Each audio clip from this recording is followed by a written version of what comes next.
Bom, eu vou iniciar o capítulo 3 aqui do CCNA1 agora. Daí a gente vai ver um pouco sobre a comunicação e os protocolos de rede.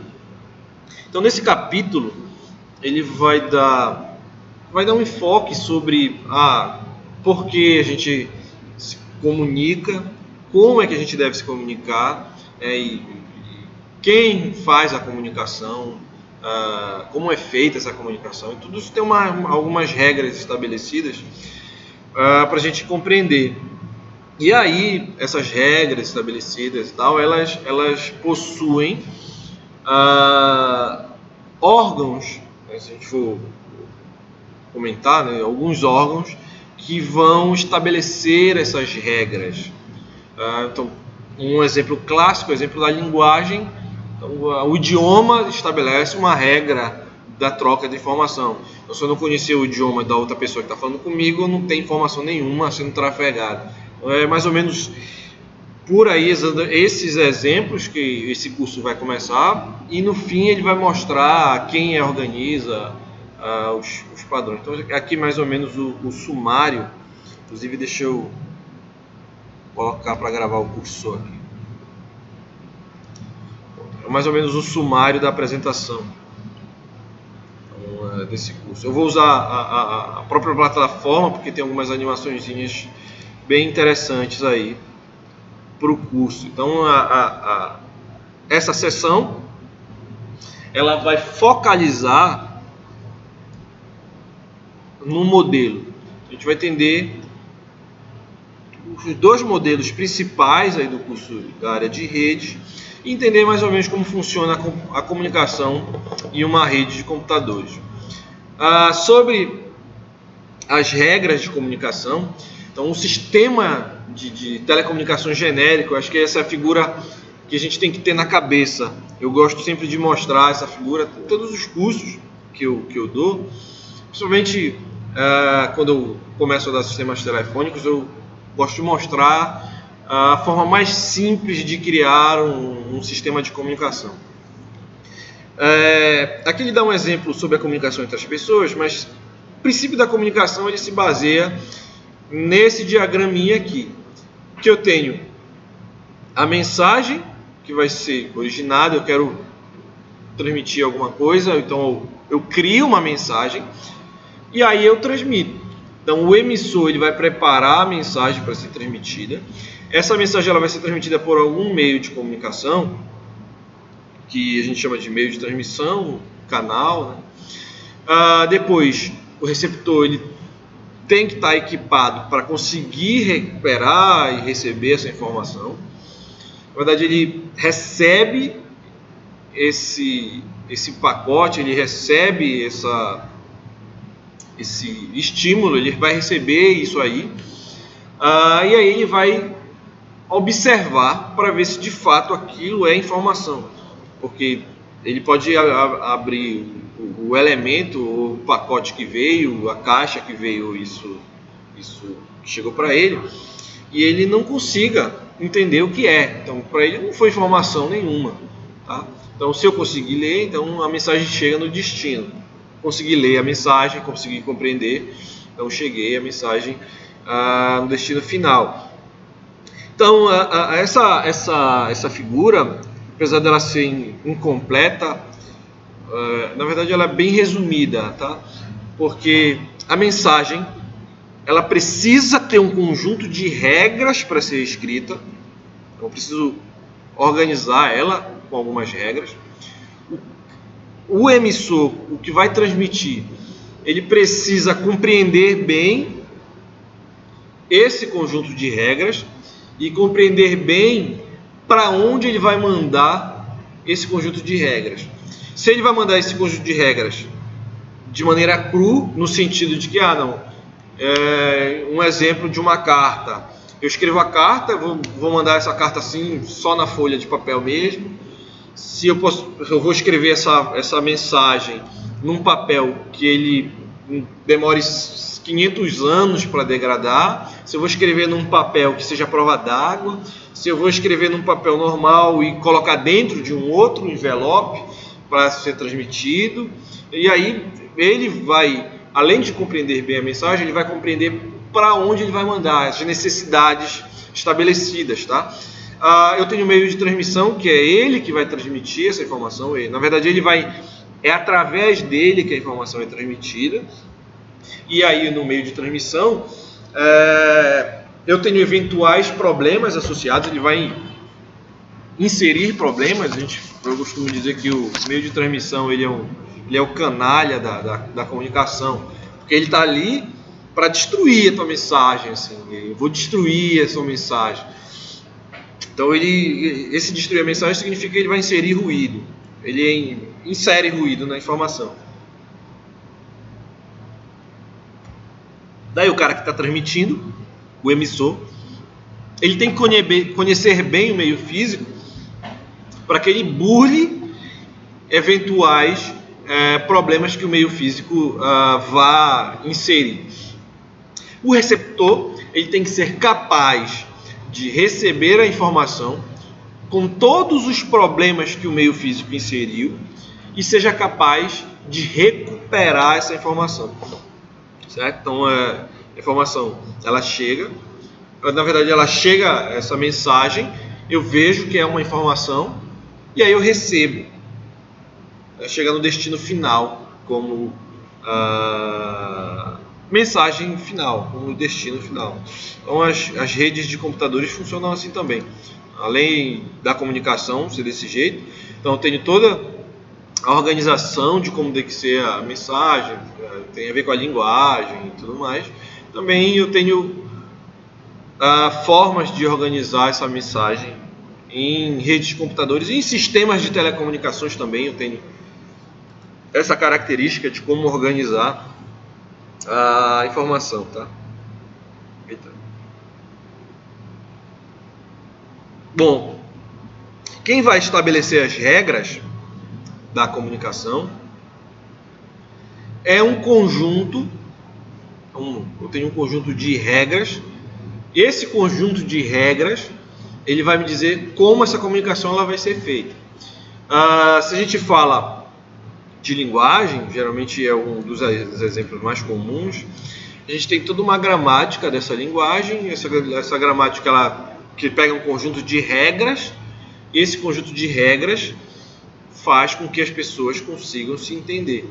Mas é claro que isso é uma forma bem padronizada, né, que a gente chama bem estabelecida, mas eu posso criar conjunto de regras mais simples para efetuar essa comunicação. Enfim, tenho várias formas de fazer isso. E quando eu crio um conjunto de regras, o que eu estou fazendo é criando um protocolo de comunicação. Então o protocolo de comunicação ele é esse conjunto de regras associadas para que eu consiga fazer a transmissão. E geralmente, na verdade, um protocolo de comunicação ele vai estabelecer como o emissor vai organizar a mensagem e como o receptor vai organizar a mensagem. Ele vai estabelecer como o emissor vai transmitir essa mensagem no meio físico e como o receptor recebe essa mensagem no meio físico. Ele vai estabelecer os requisitos mínimos de meio físico, de emissor, de como essa mensagem vai estar organizada, para que eu consiga transmitir e receber essa informação. Tá? Então eu tenho aí, dentro de um protocolo, várias regras contemplando um objetivo diferente. Quando eu junto tudo, eu tenho um objetivo comum. Então eu tenho uma regra ou um protocolo que vai especificar uma forma de comunicação, usando uma comunicação associada. Certo? Então, o protocolo em redes, o que ele faz? Ele cria opções para enviar essa mensagem. Ele pode codificar essa mesma mensagem, né? Eu vou reorganizar. O que é codificação? Eu posso reorganizar a minha mensagem, dependendo da codificação do canal, codificação de fonte, código de linha.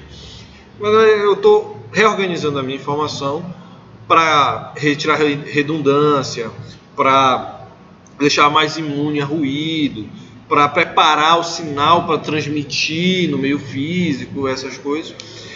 Eu tenho como organizar essa mensagem, né?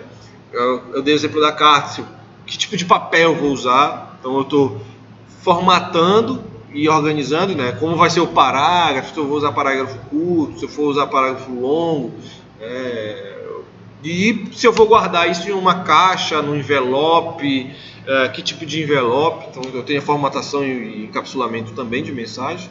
O tamanho máximo, então uma carta, eu tenho 2 folhas, 4 folhas, não vou mandar um livro, por exemplo, como sendo uma carta, e assim sucessivamente, né? Eu tenho essas características básicas aqui sobre a comunicação. Sobre a codificação de mensagem, né? Eu comentei. O que eu faço? Na verdade, quando eu gero uma mensagem, essa mensagem ela chega na verdade, essa mensagem gerada, ela vai chegar no meu emissor. O meu sinal que vai ser transmitido, ele chega no emissor, no transmissor. Esse transmissor ele vai avaliar aquela mensagem. Vai ver, olha, essa mensagem é legal, mas eu não preciso mandar ela inteira para que a outra pessoa compreenda.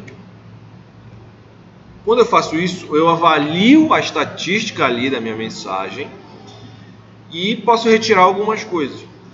Geralmente, isso é feito por uma codificação de fonte. Então, eu faço uma codificação de fonte e reorganizo ali a informação. Depois, eu posso pegar esse cara e dizer, olha, eu vou transmitir isso num canal muito ruidoso.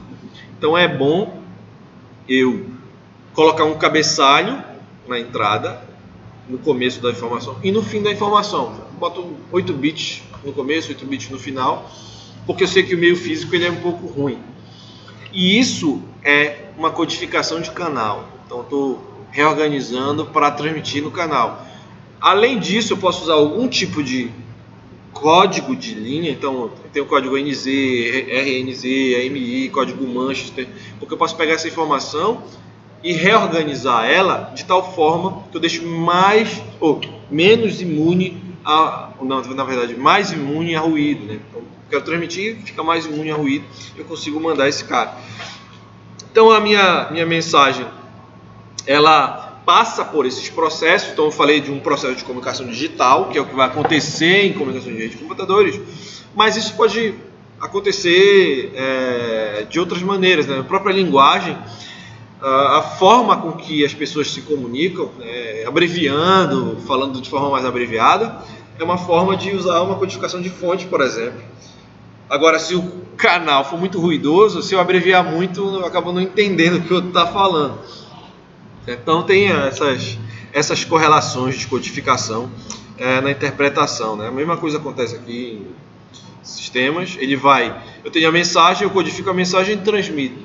Eu transmito uma mensagem codificada para outro sistema. Isso vai ajudar também, inclusive, para a segurança mais na frente, né, dos computadores, da comunicação. Sobre a formatação, encapsulamento, um exemplo clássico, mais uma vez, é de sistema de correios. Então, eu tenho como escrever uma carta de correio, né? Então, eu formato a mensagem. Então, eu tenho a minha mensagem aqui. Essa mensagem vai ser encapsulada dentro desse sistema, e esse sistema de encapsulamento ele tem algumas características, né? Endereço de quem está mandando, endereço para onde vai, alguma saudação, identificação. Então eu tenho dentro desse bloco características mínimas exigidas para que eu consiga encontrar o destino, para que o destino saiba quem mandou e compreenda o conteúdo, certo? Então saiba onde começa o conteúdo, onde termina o conteúdo, quem mandou o conteúdo.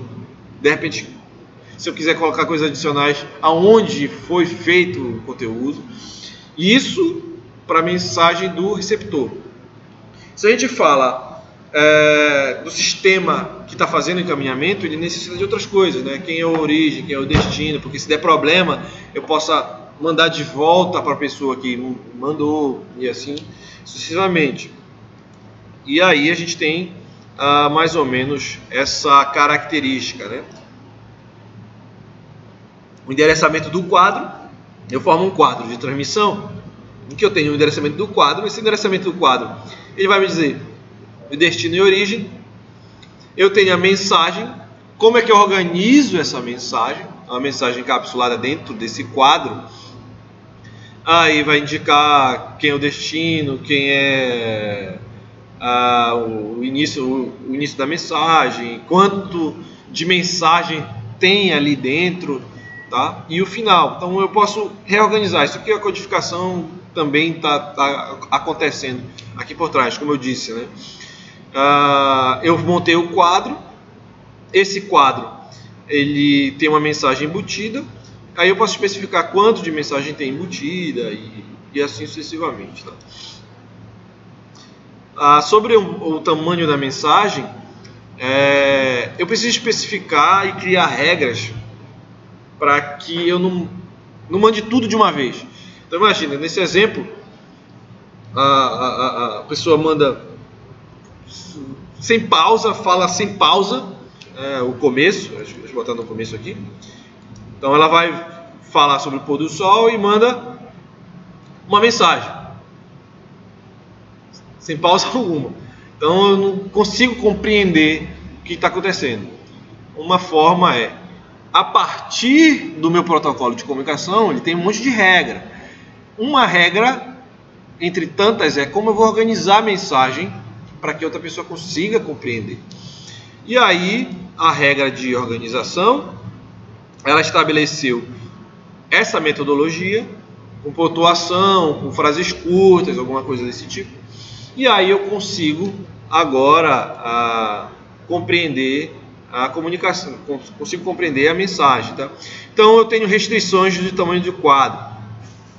As redes, principalmente redes de computadores, quando elas usam o protocolo versão 4, por exemplo, elas têm tamanho máximo na camada de rede de encaminhar. Então o quadro sempre tem um tamanho máximo. A gente vai chamar de MTU mais lá na frente. Mas aí é uma das formas de organizar essa comunicação, tá? Sobre a temporização da mensagem, todo mundo que vai acontecer, a gente vai precisar compartilhar o mesmo meio físico para transmitir a informação. Então, imaginem que eu estou tentando mandar essa informação e tu também está querendo me dizer alguma coisa. Então, se tu fala ao mesmo tempo que eu, a gente não consegue se entender, certo? Então, nesse exemplo, né, os dois estão fazendo a mesma pergunta, só que eles não se compreendem, porque eles estão falando ao mesmo tempo, estão compartilhando o mesmo meio físico. Então, existem regras para que eu possa compartilhar o mesmo meio físico, a gente possa acessar o mesmo meio físico para transmitir essa informação. Então, quando a gente fala de técnica full duplex, por exemplo, em que eles compartilham o mesmo meio físico e a mensagem pode ser transmitida e recebida, a gente precisa criar uma regra de acesso ao meio físico. Então, uma das coisas que eu gosto muito de falar é sobre multiplexação, acesso múltiplo. Então aqui vai ter mais a ver com acesso múltiplo. Todo mundo vai estar reunido para que a gente possa transmitir e enviar mensagens usando o mesmo meio físico, a mesma tecnologia, usando uma técnica de acesso, certo? Então essa metodologia ela vai estabelecer uma regra para que a pessoa não haja mensagens sendo transmitidas ao mesmo tempo, que cada um tenha um tempo específico, ou essas mensagens transmitidas elas acabem não se misturando, certo? Então não tendo colisão, essas coisas. Então os métodos de acesso eles vão servir para isso. Já no quesito de de estabelecer essas regras de acesso, o que ela vai fazer? O que ela vai estabelecer?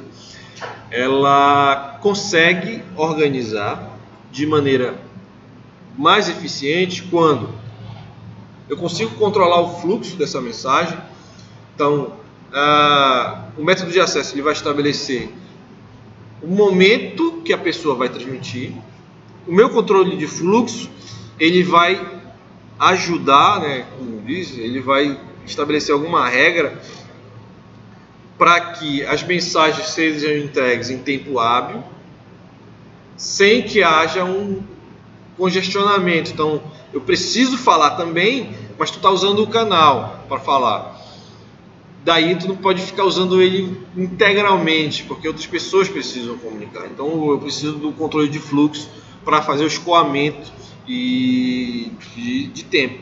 E a outra é o limite de tempo de resposta. Então, a gente está tendo uma comunicação, eu estou falando contigo e de repente eu preciso de algumas informações tuas e tu não me responde nunca. Então eu preciso criar uma metodologia para que eu tenha, olha, ele não está me respondendo, então não preciso mais falar com ele. Ou então ele não entendeu mensagens anteriores, ele vai me perguntar o que foi que eu tinha dito, eu vou responder novamente para ele. Isso tudo está embutido dentro do protocolo de comunicação, tá? Todas essas características essenciais. E sobre as formas de transmissão, as formas clássicas de transmissão da informação, elas se baseiam em 3 classes diferentes. Quais são as 3? Eu posso transmitir ela via unicast. O que é uma comunicação unicast? Vocês já ouviram falar em comunicação unicast? Unicast é quando eu mando um destino único. Então, eu quero enviar essa informação, eu envio para um único destino. A multicast é quando eu tenho um grupo especificado. Então eu tenho um grupo bem delimitado que precisa desse tráfego. E broadcast é quando eu mando para todo mundo essa informação. Isso acontece também em rede, né? Então, mensagem unicast, mensagem multicast e broadcast.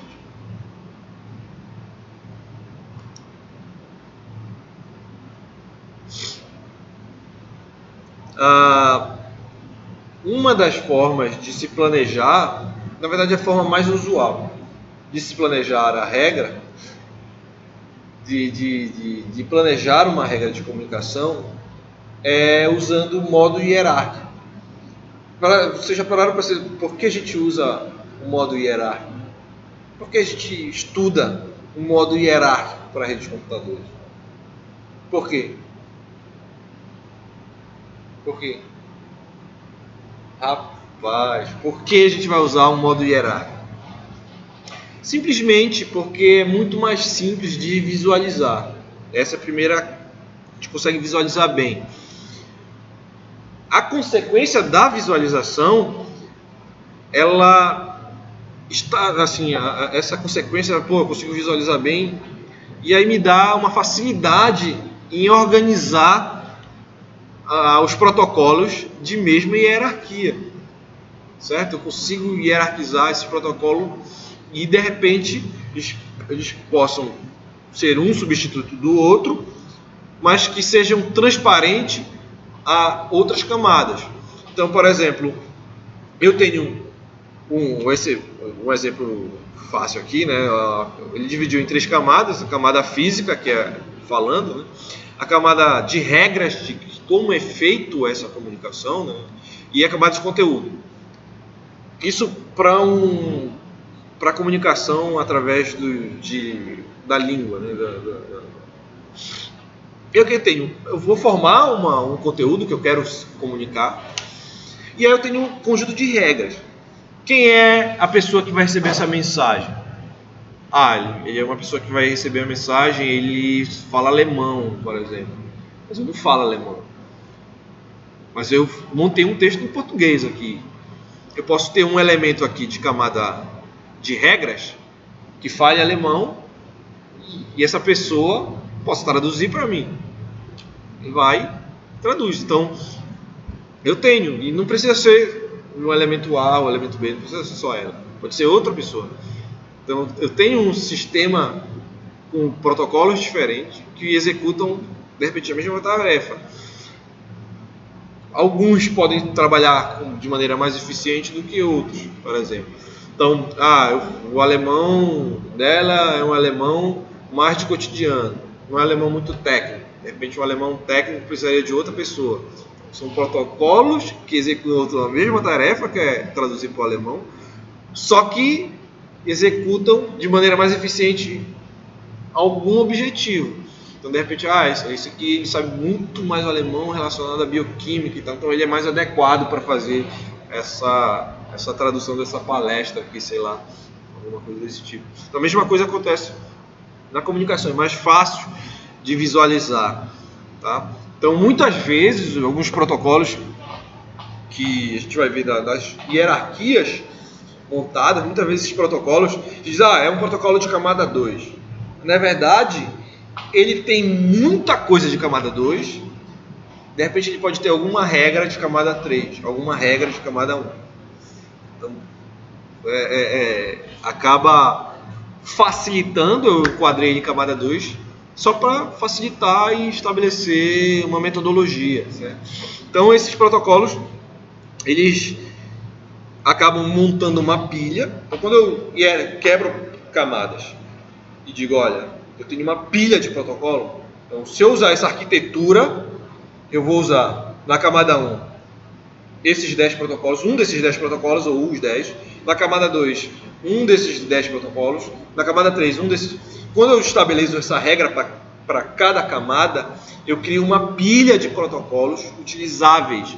Então eu criei uma regra estabelecida para isso. Então, eu criei uma pilha de protocolos.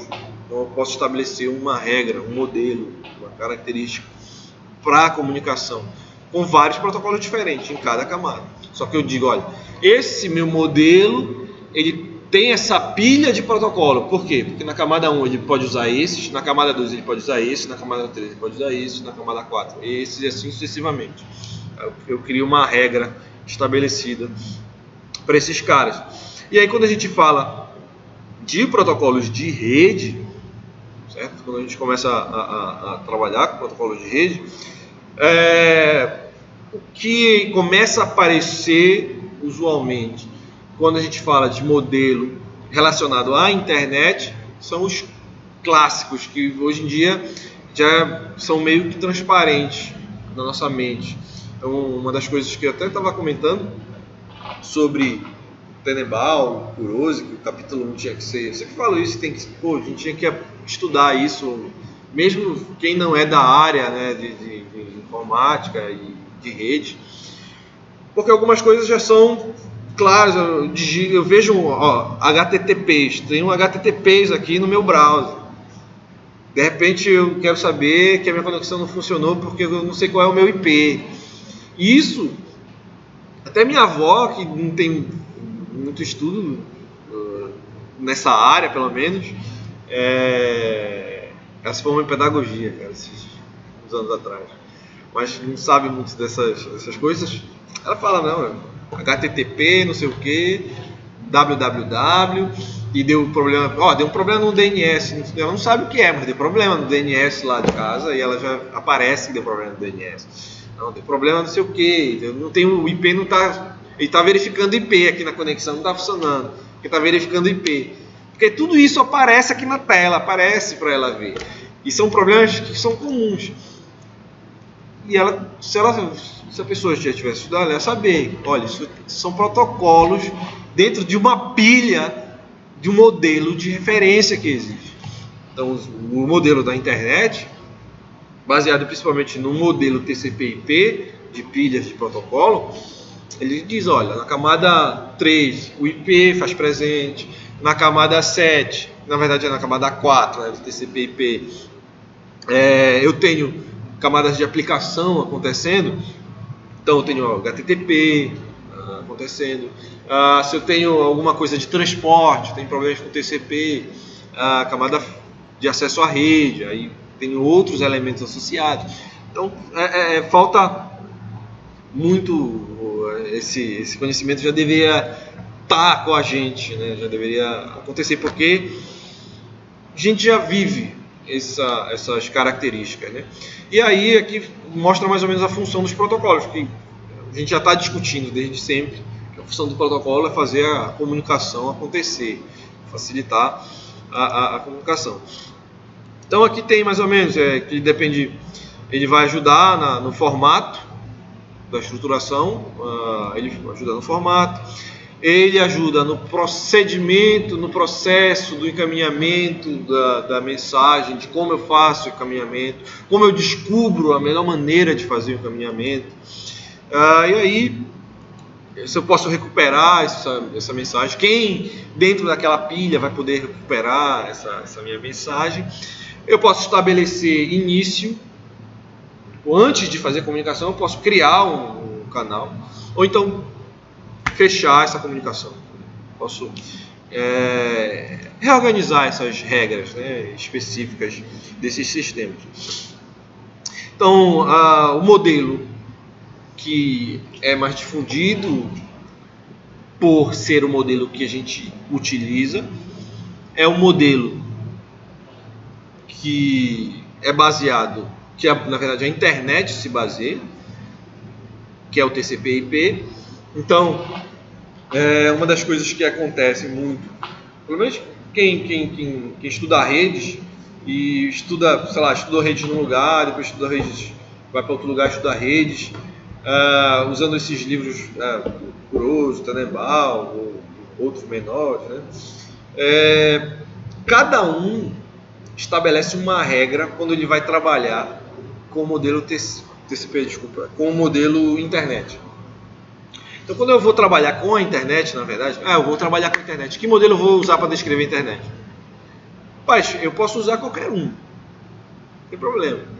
E aí, tem livro que usa o Tannenbaum, ele descreve através do TCP/IP, mas o Kuroso, por exemplo, ele usa um modelo chamado modelo internet.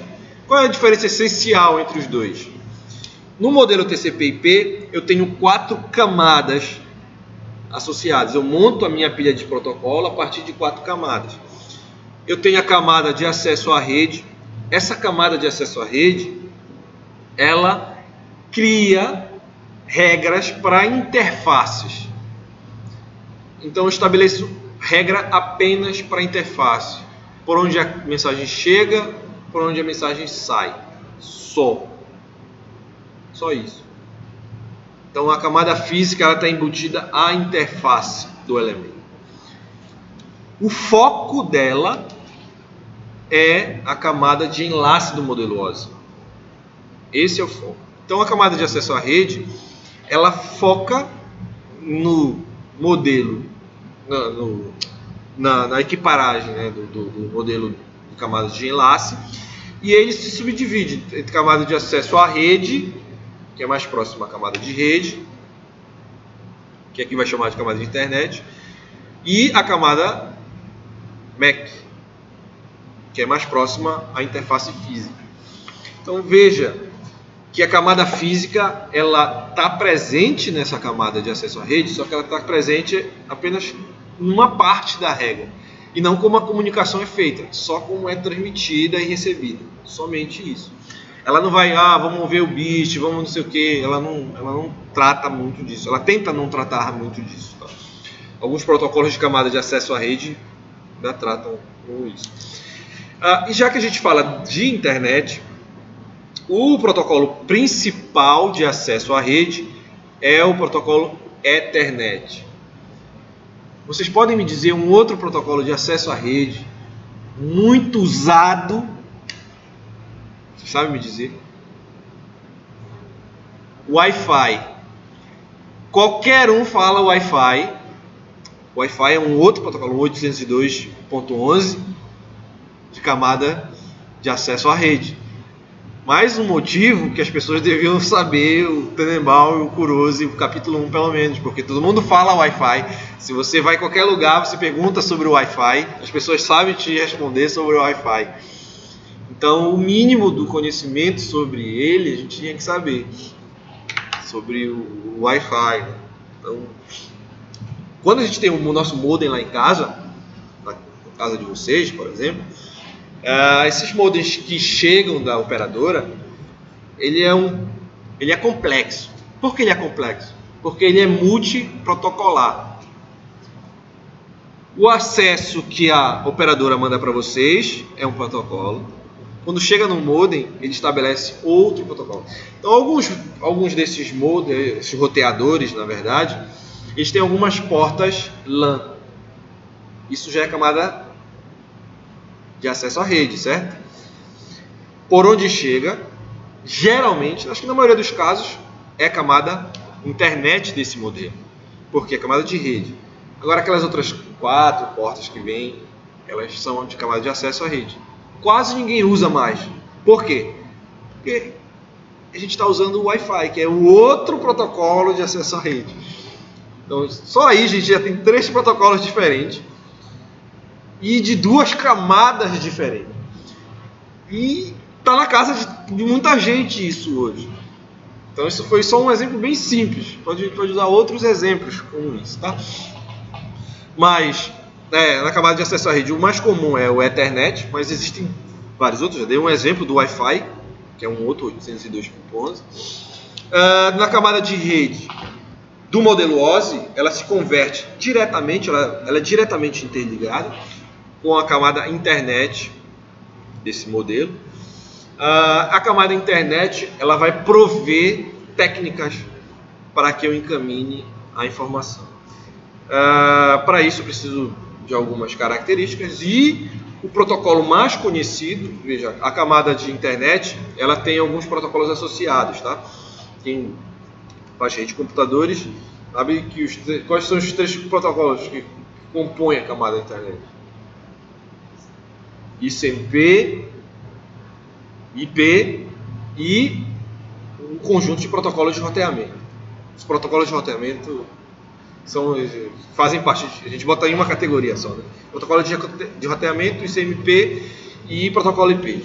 Então são esses caras que fazem parte ali. Existiam vários outros, né? Então geralmente eu gosto de usar tem um quadrozinho aqui na sala, que a camada de rede é cheia dos protocolos. É antigo, né? Mas hoje em dia, essencialmente 3 protocolos que se utilizam. Ainda tem um OIPX, usa em algumas coisinhas, em impressora, alguma coisa ainda usa.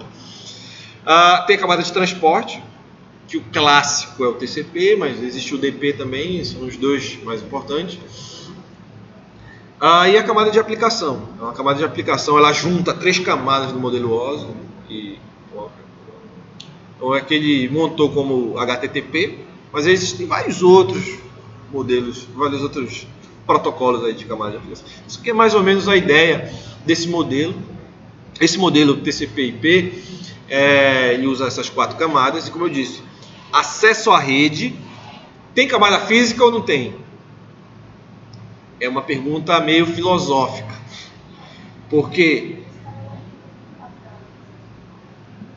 a gente essencialmente, a camada de acesso à rede, ela é essencialmente uma camada de enlace, mas ela estabelece regras de camada física, de conexão, porque é por onde vai passar e transmitir.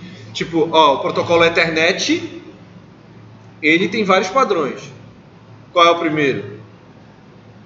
O clássico, o Ethernet clássico. Depois tem o Gigabit Ethernet. Qual a diferença dos dois? Taxa, modulação, isso é forma de comunicação dentro da camada de enlace. Mas quando eu falo de Gigabit Ethernet, eu tenho 2 padrões para portas do Gigabit Ethernet. Um que usa par metálico e o outro usa uma fibra ótica. Ele só estabeleceu o meio físico, mas ele não está dizendo, olha, se for fibra ótica, eu vou ter que usar uma codificação Manchester para transmitir esses bits. Mas se for... Não. Ele não vai fazer isso. Por quê? Porque ele tem regras mais superiores. Ele vai fazer uma regra na camada de enlace para reorganizar e transmitir, certo? Essa informação. Então é uma tem que ter um detalhe muito grande ali associado. Só que, essencialmente, alguns autores, a maioria, eles não colocam como regra camada física dentro da camada de acesso à rede. Eles dizem que o modelo TCP/IP ele não trabalha, camada física pode ser qualquer uma, depende do protocolo. O protocolo vai estabelecer a regra da conexão só, porque ele é transparente a qualquer camada física. Ou seja, eu posso ter um protocolo Ethernet que trabalha com 10 MB e seja transmitido por fibra ótica. Não tem problema, basta eu padronizar essa regra, que é um desperdício, mas posso fazer, não tem problema. Agora existem as inviabilidades, né? Eu quero transmitir gigabit em Wi-Fi, eu não consigo. Aí por isso que existem vários 802.11, A, G, N, 11. Tem vários desses evoluindo, porque isso estabelece a regra de transmissão, taxa e tudo mais. E sempre vai ser pelo A, né? 802.11 sempre é A. Então, essa aqui é mais ou menos a ideia sobre protocolo. E aí existe uma camada de protocolos para cada switch, cada pilha de protocolo. Então eu tenho TCP/IP. Então, no TCP/IP eu tenho os protocolos de comunicação.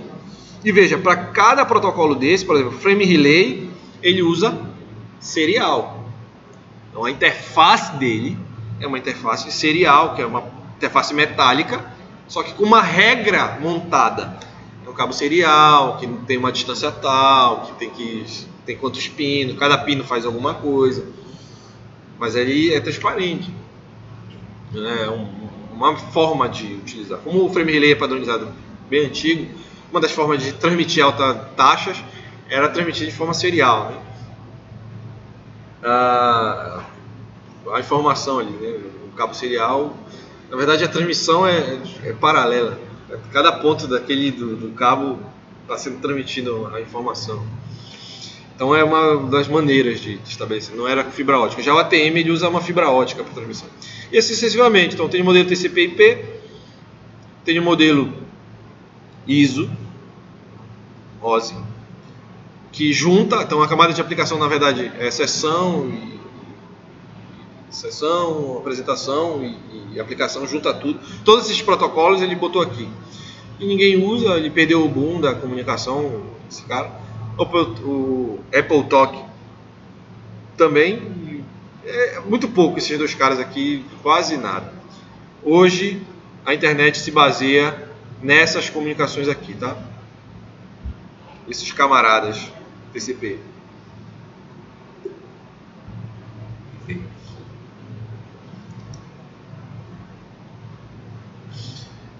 Sobre o desenvolvimento do TCP/IP, isso aqui eu tenho um cronogramazinho sobre como ele foi montado, né?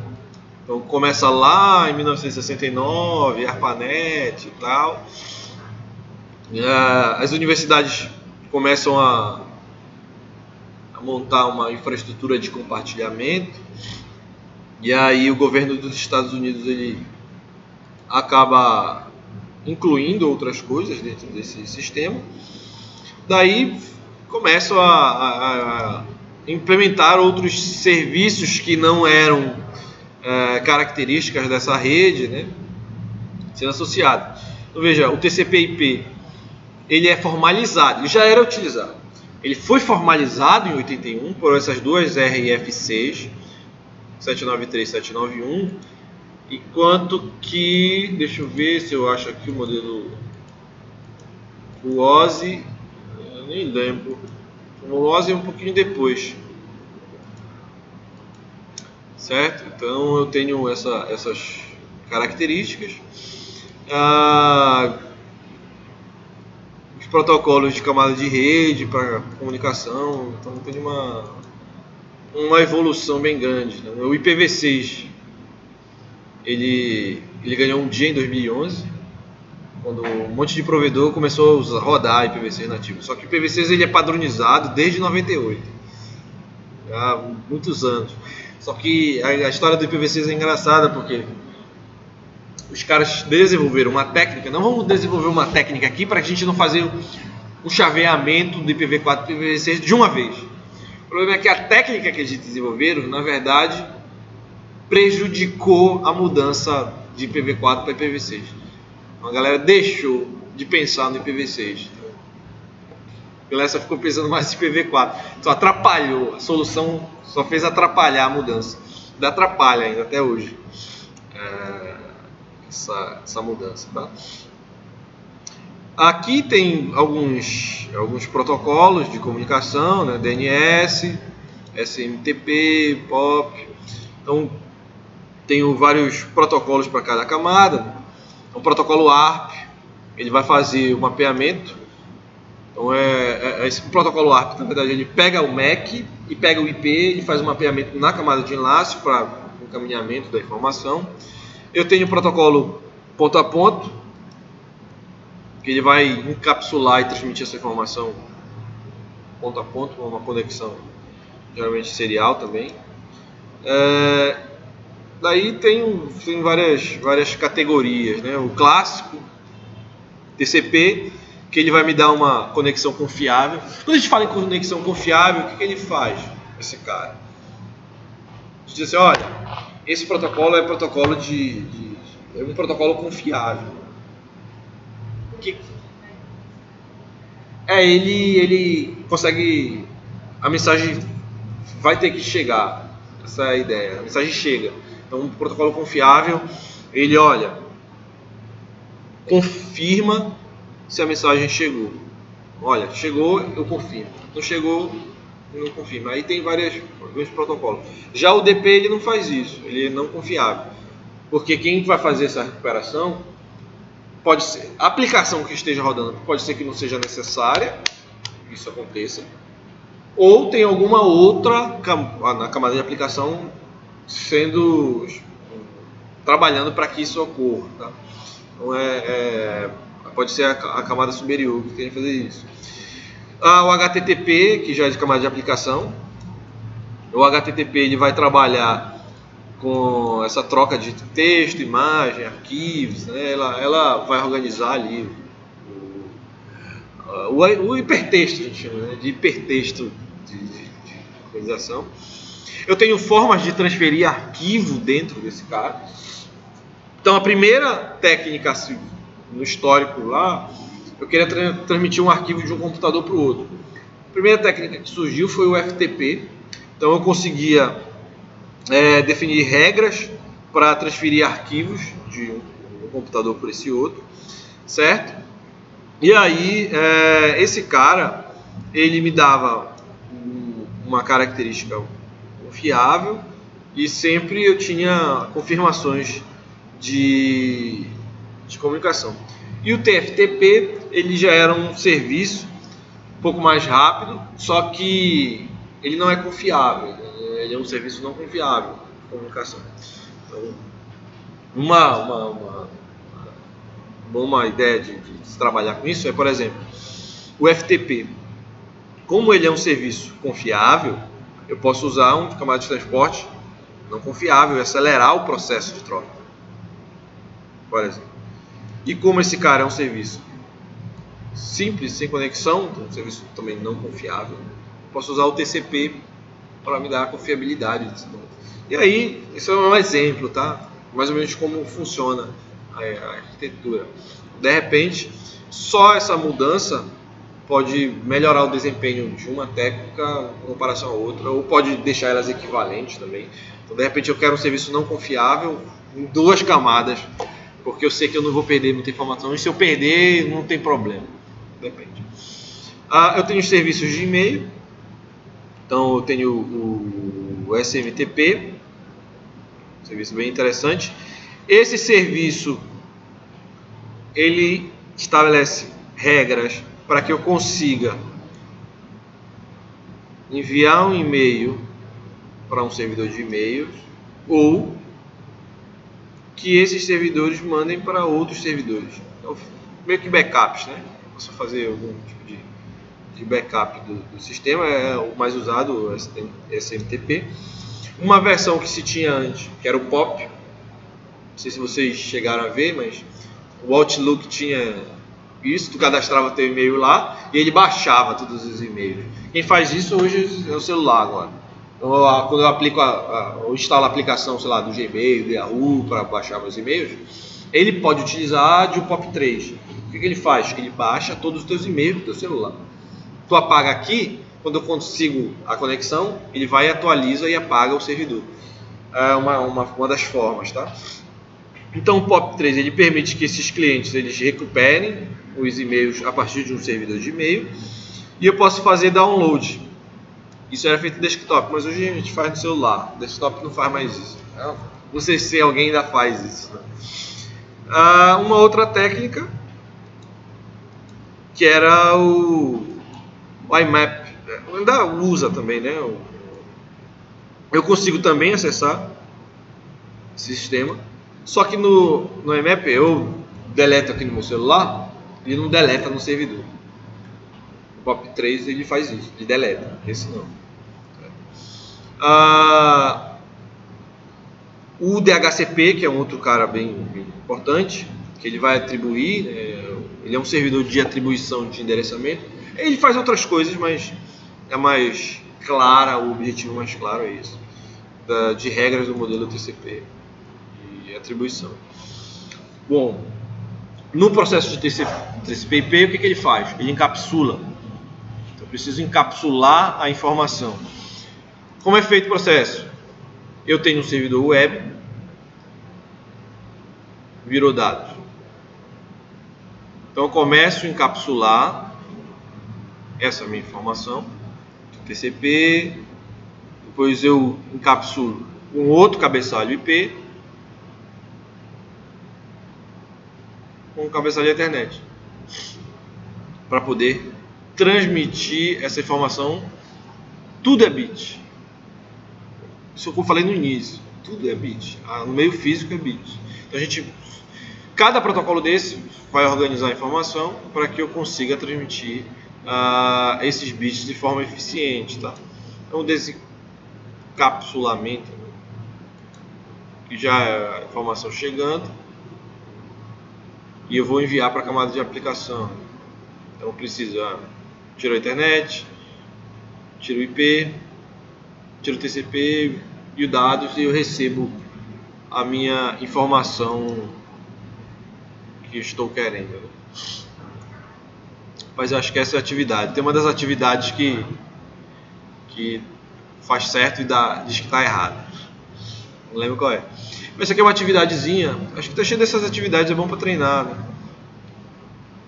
Tipo, eu tenho os modelos de camada e aí eu quero saber o que cada um é. Por exemplo, Ethernet. Ethernet é o quê? De acesso à rede. O IP. Internet. O RGP. O que é o RGP? Um protocolo de roteamento. O protocolo de roteamento, inclusive, é um protocolo proprietário da Cisco. Se é protocolo de roteamento, aí eu verifico. Deu incorreto, mas porque eu não preenchi todos ainda. Mas os 3 que eu coloquei aqui estavam certos. Aí tem essa atividadezinha aí, vocês podem ir treinando se vocês quiserem, tá? Tu tem que se cadastrar, não esquece. Bom, mas quem é que organiza toda essa parafernália de protocolo? Então, existem sociedades que fazem isso. Desenvolvem, discutem, padronizam os protocolos. Então eu tenho várias regras. Essas regras são padronizadas porque eu quero estabelecer um protocolo padrão, certo? E aí tem os clássicos, né? O I3E, tem o IANA. IANA é bem importante para autorizações também. O ICANN, então tem várias organizações, as mais famosas para quem é da engenharia, o I3E, o ITU e o TA. Então, são essas 3 mais famosas. A ETF também tem algumas padronizações para quem é da engenharia, mas para quem é mais da área de rede, tem que se acostumando com o IANA, o ICANN e o IETF, mas o IANA e o ICANN, tipo, o ICANN é o que a gente consegue, se eu quiser um endereçamento IP, por exemplo, para um provedor. Então tem toda uma regra de como distribuir esses endereçamentos e tal, esse pessoal. Sobre os padrões, como é feito, né, a organização da padronização. Daí eu tenho um fluxograma sobre a organização, né? Eu tenho a Internet Society, que ela desenvolve esses padrões abertos e verifica como está sendo a organização. Aí ela vem sendo distribuída, né? Dentro dela. Eu tenho quem gerencia, que é o IEAB, e esse cara ele se divide em dois grupos de duas forças-tarefa, na verdade, né? Task Force. Então, são duas forças-tarefas. Então, o IETF, que ele desenvolve coisas para o TCP/IP, regras para o TCP/IP, e o IRTF, que já é uma pesquisa mais de longo prazo também. Dentro dele, ele estabelece algumas regras para isso. Sobre as organizações que vão trazer gerenciamento do IP, de como vai ser o nome do domínio, como vai ficar hierarquizado os domínios. Quem faz isso é o ICANN, junto em parceria com o IANA. O IANA são os dois caras que vão trabalhar com essas regras, e o IANA mais diretamente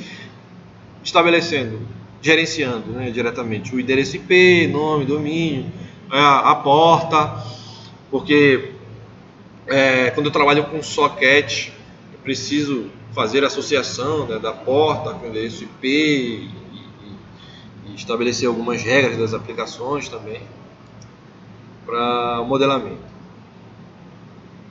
E aí aqui tem alguns padrões do I3E, né, que são todos os padrões por I3E, 802.1, 802.3, 802.11, 802.15, 802.16 e assim sucessivamente.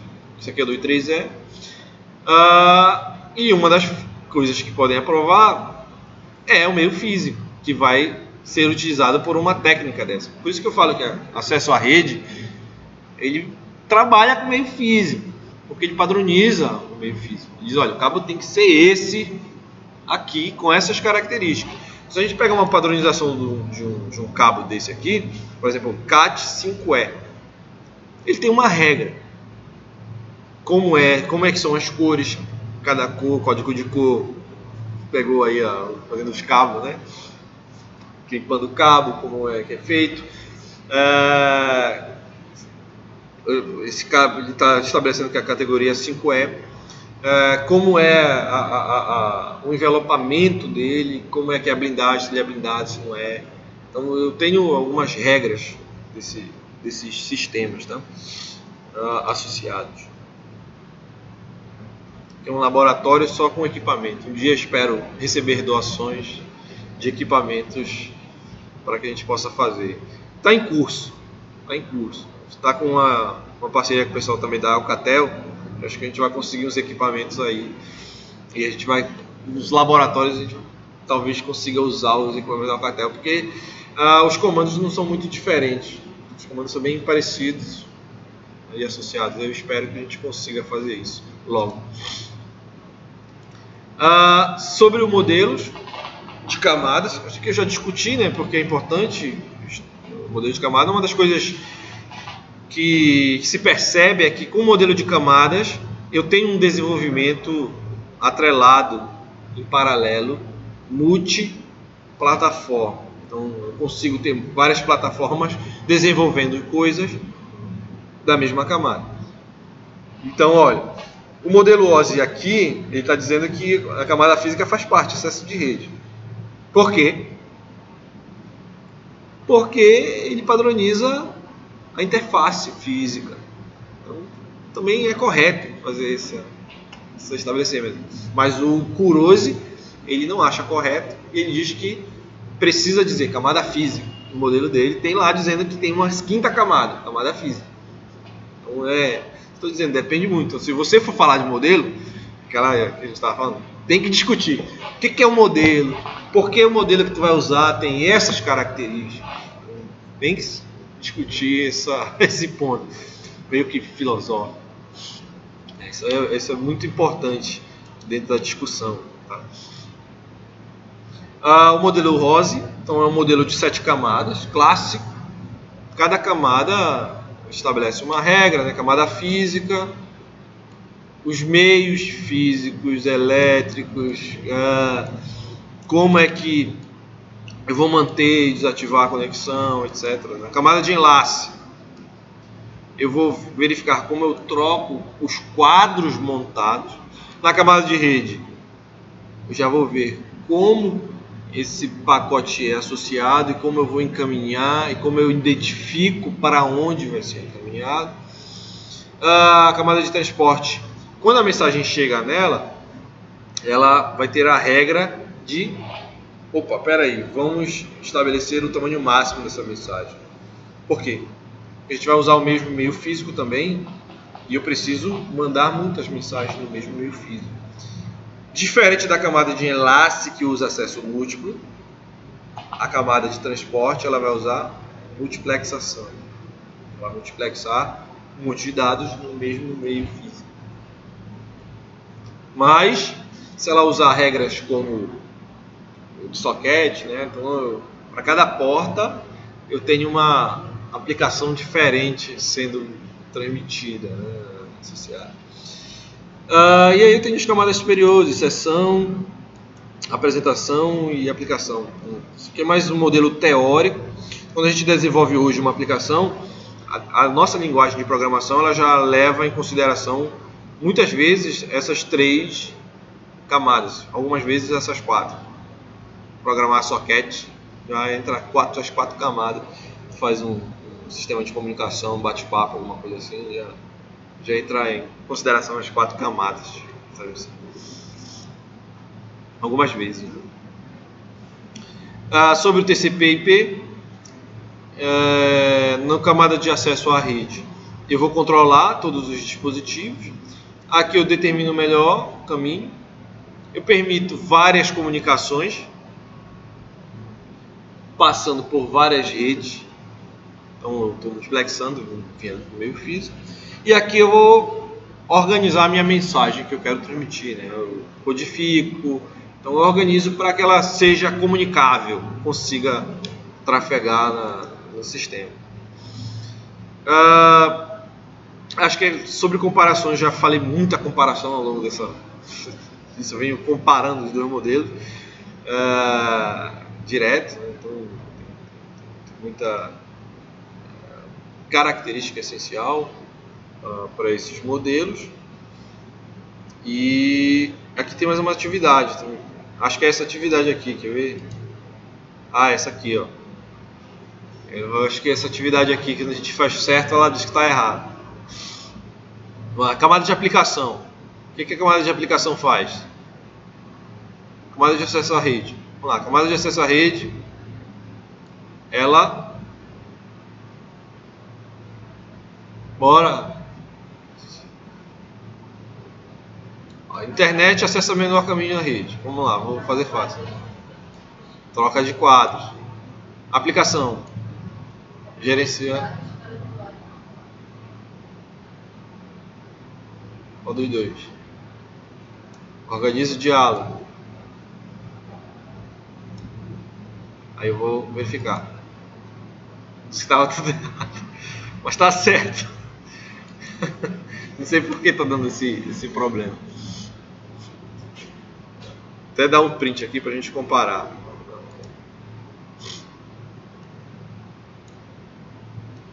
Vou voltar aqui.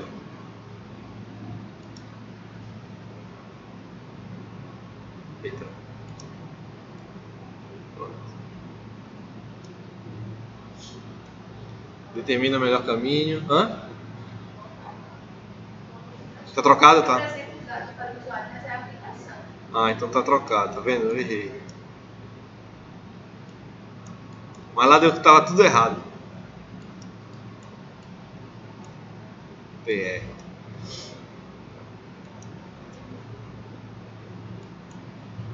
Deu invertido. Mas eu não sei por que tá dizendo que tá tudo errado lá naquele sistema. Não sei por que deu esse problema. Não sei não. Deixa eu ver se tem mais alguma coisa aqui. Então aqui tem uma atividadezinha. O que é essa atividade aqui? Uma atividade no Packet Tracer. Então a gente pode investigar, acho que essa atividade, pronto, é para examinar o tráfego, tá? Ele mostra, deixa eu deixar lá por último. Vou concluir e vou abrir essa atividade aqui, tá? Sobre a transferência de dados, só sobre o encapsulamento, para finalizar o capítulo 3. Ele trabalha com a segmentação e multiplexação. Então a segmentação, a mensagem que eu vou transmitir, eu divido ela em várias partes. Mas só que eu não vou fazer isso sozinho. As outras aplicações, na verdade a mesma aplicação rodando em outros computadores, ele vai fazer a mesma coisa, certo? E a mesma aplicação usa a mesma porta. Ela é desenvolvida em cima de sockets, ela vai usar a mesma porta para isso. Então eu preciso a aplicação vai organizar e vai multiplexar esses dispositivos, tá? Então todo mundo, aqui são aplicações diferentes, mas podia ser a mesma aplicação em dois computadores. É diferente de acesso múltiplo. É muito importante entender aí essa diferença. Acho que eu gosto de falar sempre, cuidado com a diferença entre multiplexação e acesso múltiplo. Eita, tinha mais alguma coisa aqui. Aqui é sobre a multiplexação,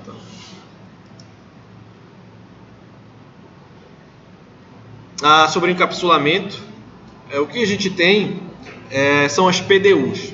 O que é PDU? PDU é a unidade de dados de protocolo. Então, cada camada tem o seu PDU específico. Então, quem é o PDU de camada física? Bit. Quem é o PDU de camada de enlace? Quadro. E aí eu tenho cada PDU associado. Então, isso é uma palavra que aparece muito, PDU, em redes. PDU.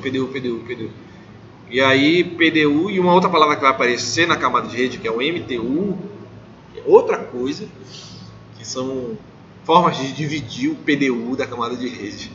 Então, é bem importante entender essa diferença. Bom, então, aqui eu tenho mais uma vez o exemplo de encapsulamento mostrado e tal, e o desencapsulamento, e já mostrei como funcionava. Aqui é mais ou menos uma outra atividadezinha sobre o encapsulamento. Então vamos ver. De camada física é bit e de camada de aplicação.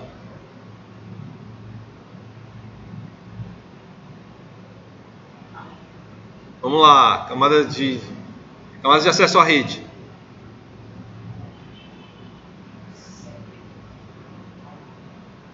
Quadro.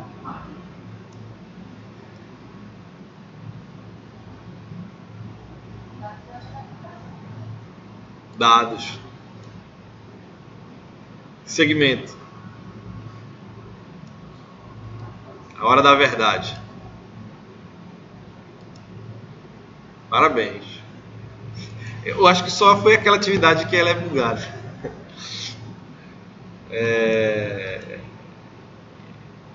E o ponto final assim de comunicação olha, se usa muito NIC, tá? Que é placa de rede. Acho que é Network Interface Communication. Eu realmente não sei, mas eu acho que é por aí que significa NIC. Que é placa de rede, placa de interface de rede. Essa placa de rede, ela tem algumas características. O que a placa de rede vai fazer? Ela é padronizada. Olha, qual é o padrão? Tem uma placa de rede. A placa de rede aqui.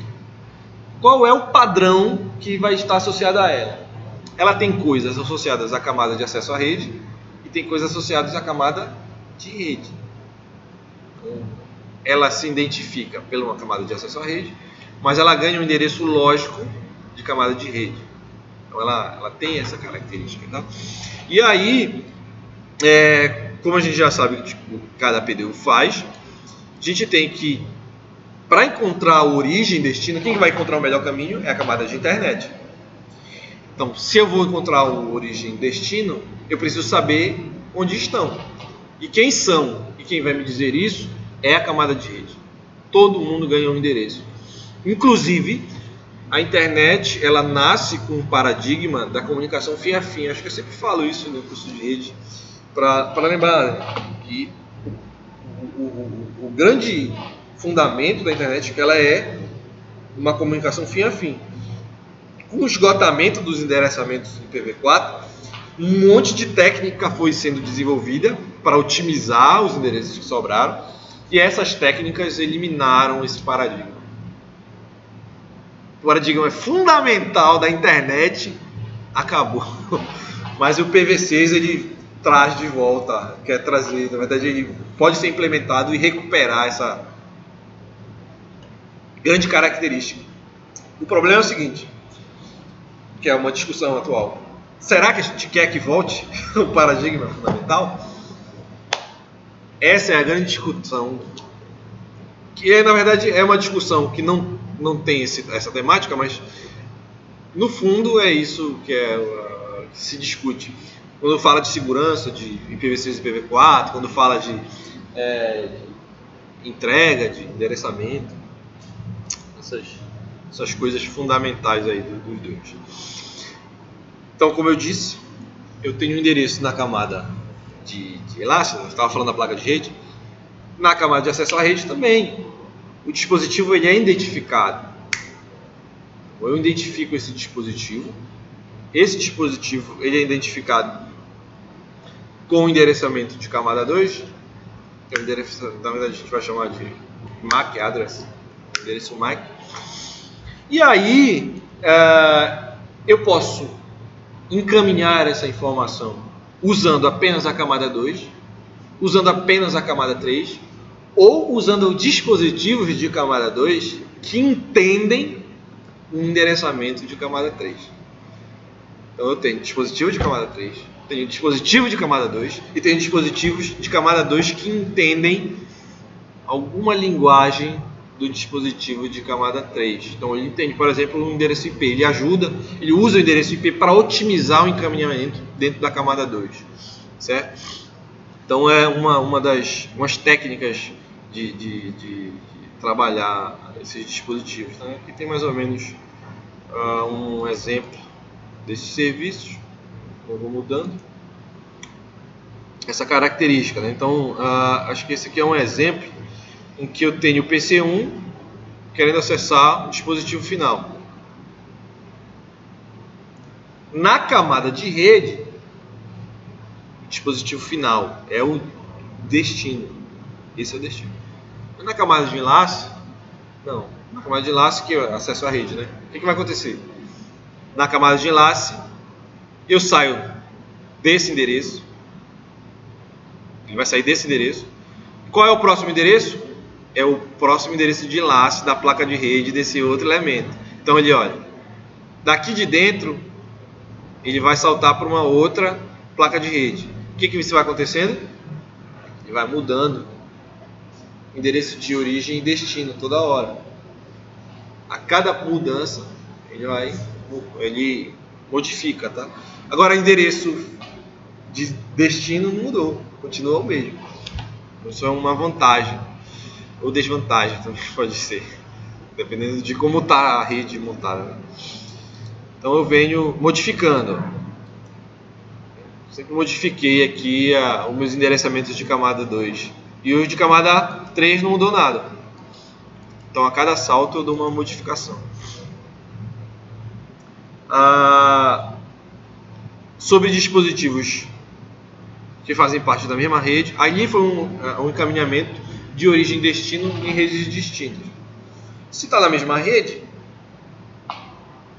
para que? Essa é uma pergunta importante. Por que eu vou ter que usar uma nomenclatura de camada de rede?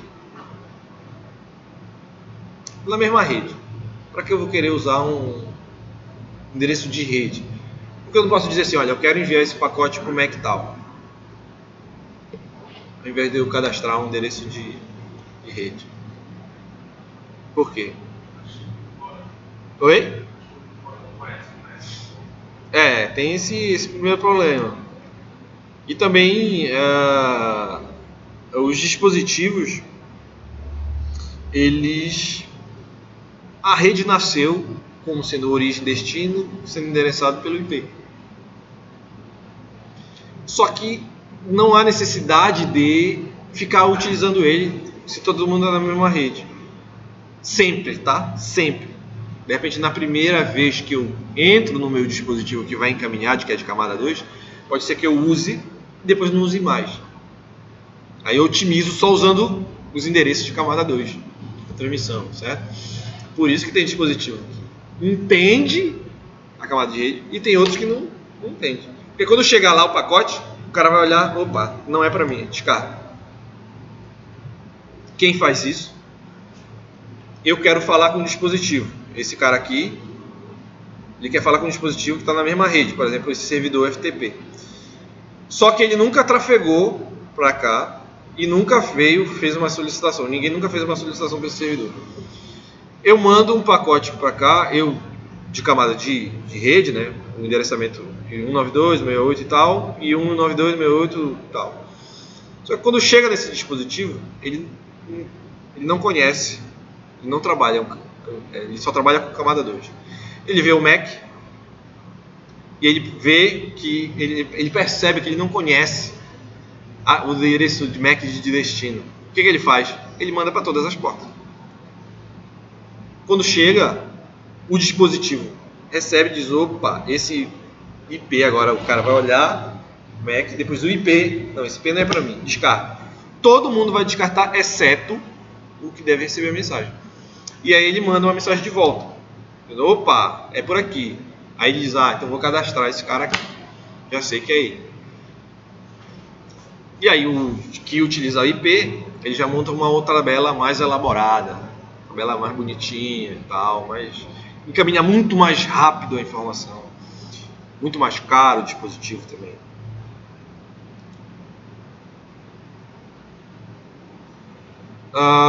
Em rede remota, mais ou menos o mesmo princípio. Que vai precisar do endereço IP só. Então eu vou trocando os MACs, vou trocando o MAC, como naquele exemplo, né? Até o destino. Então eu tenho a origem e destino, isso aqui fica inalterado, mas eu tenho os MACs sendo transportados na rede. Venho modificando o endereço. Bem interessante, porque o meu destino é esse servidor e esse servidor está em outra rede. Aí eu venho substituindo. O que vai acontecer aqui? Quando chegar no roteador,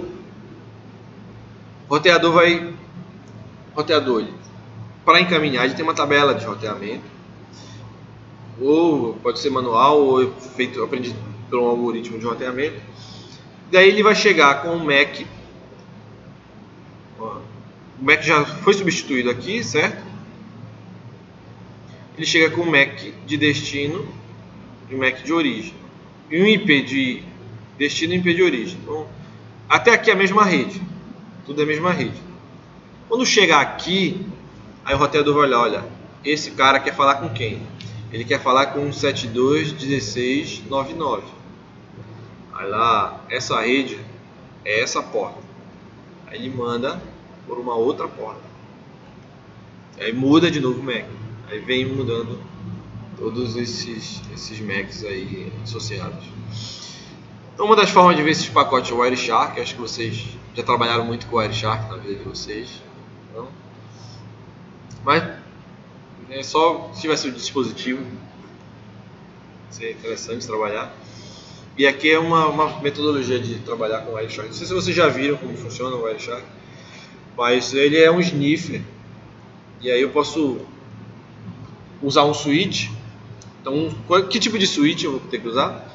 Um switch que não tem VLAN e um switch que de preferência ele não conheça nada da rede, porque ele vai mandar para todas as saídas. Ele manda um broadcast. Quando eu quero acessar alguma coisa, ele manda um broadcast. Aí eu estou nesse switch conectado e outras duas pessoas estão fazendo uma conexão. Então estão querendo conversar. E eu conectado eu consigo ver todo o tráfego, porque eu vou receber um pacote de broadcast e eu consigo visualizar esse pacote sem ser criptografado. E aí acho que aqui finaliza o capítulo, né, de protocolos. Eu vou mostrar aqui uma coisinha do Packet Tracer para a gente finalizar, porque é interessante. Deixa eu abrir aqui. O Tracer só demora bastante e finaliza. Não devo fazer o capítulo 4.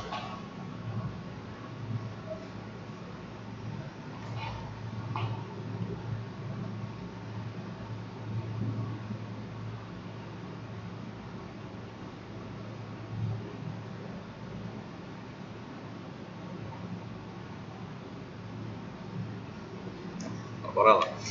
Eu digo para vocês sempre botarem o nome e o e-mail que está cadastrado na plataforma, porque fica mais fácil.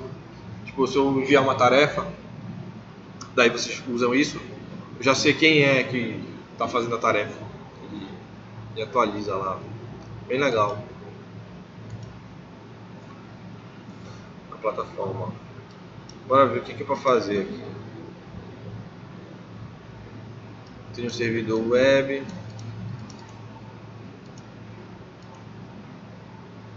Bom, aqui ele vai mostrar mais ou menos como utilizar o modo simulação e o modo tempo real. Então eu estou em tempo real. Inclusive nesse tempo real eu posso acelerar, que algumas vezes o switch como ele quer saber quem é as portas que estão on e tal, ele demora um pouco para ficar a luzinha verde. Aí eu posso ir aqui fast forward time, aí ele dá uma acelerada. Mas nem sempre isso aqui pode estar bloqueado. Algumas coisas podem estar bloqueadas. O que é para fazer? Ele quer que tu veja a simulação em tempo real. Então, quem trabalhou com Wireshark, mais ou menos a mesma ideia do Wireshark. Eu vou conseguir ver o pacote, o PDU, de várias camadas, então são vários PDUs, se eu vir bem aqui, Edit Filters. Então, olha, de IPv4, eu tenho todos esses caras que eu posso olhar. De IPv6 eu tenho todo esse cara e tenho um misto de outros pacotes associados, né, de outros protocolos aí, vários protocolos, eu posso dar uma olhada para ver o que acontece. Então o que ele está querendo? Eu vou fazer mais ou menos a tarefa dele. Ele quer que a gente use o HTTP. Então eu vou digitar. O HTTP já está selecionado aqui, mas eu vou tirar o LDTP, vou tirar todos e vou adicionar o HTTP. Adicionei aqui o HTTP. Eita. Deixa eu tirar aqui. Adicionei o HTTP. E agora eu vou gerar um gráfico, um tráfego, né? HTTP. Deixa eu baixar aqui. Eita. Bom, ISO local. Eu venho no computador. Alguém já trabalhou aqui com Packet Tracer? Já trabalhou com Packet Tracer? Então o computador tem um desktop, tem algumas operações. Eu venho aqui no browser e diz para botar OSI local. Então é www.osilocal.local e iringou.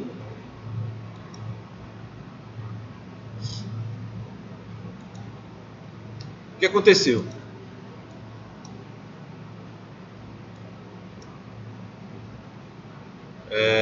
Ele vai mandar uma solicitação para o servidor web. É isso que ele vai fazer. E aí eu posso ir passo a passo. Então Eu tenho Capture Forward da informação. Eita, fica travando. Cadê o hostname?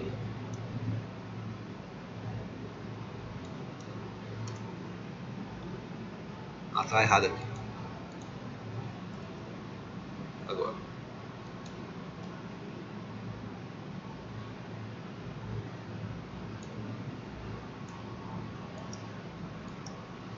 Ah, voltar. Então o que aconteceu? Deixa eu resetar tudo aqui. Vou mandar um host local e der um capture. Daí, o que está acontecendo?